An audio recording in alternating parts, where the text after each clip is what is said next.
Sarà il 24 maggio il primo giorno in cui sarà possibile celebrare le messe con i fedeli. È stato firmato finalmente a Palazzo Chigi il protocollo dal presidente della CEI, dal presidente del Consiglio Conte e dal ministro dell'Interno Luciana Lamorgese.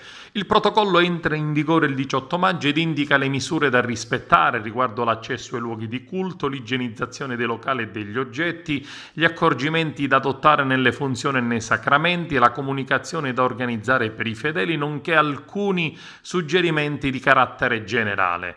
Il testo è la sintesi di una profonda collaborazione fra il governo, il comitato tecnico-scientifico e la CEI nella convinzione di contribuire anche attraverso la preghiera al superamento della crisi in atto.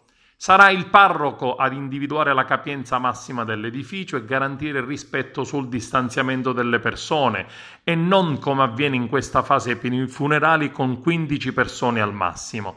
Gel igienizzante all'ingresso, mascherine e ostia senza contatto sono alcune delle regole da rispettare e soprattutto la distanza fra i fedeli, almeno 1 metro laterale e frontale.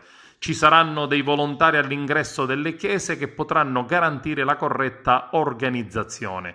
In chiesa si dovrà entrare con mascherine ed i parroci dovranno ricordare ai fedeli che se qualcuno ha sintomi influenzali o una temperatura superiore a 37 gradi e mezzo deve uscire immediatamente ed andare a casa. Non è ammesso l'accesso in chiesa a chi ha avuto contatti nei giorni precedenti con malati di Covid o chi ha avuto contatti con contagiati. Sono particolarmente favorite le celebrazioni all'aperto ed in questo la Sicilia, grazie alle temperature calde, potrebbe accogliere una presenza maggiore di fedeli all'aperto, nel rispetto assoluto delle norme in materia. In questa fase niente libretti per i canti, niente coro, possibile solamente l'organista o il musicista per cantare la messa. In un tempo in cui siamo stati costretti all'isolamento, la celebrazione delle messe con la presenza dei fedeli rappresenta un segnale di ripresa della normalità e soprattutto di speranza per tutte le comunità religiose.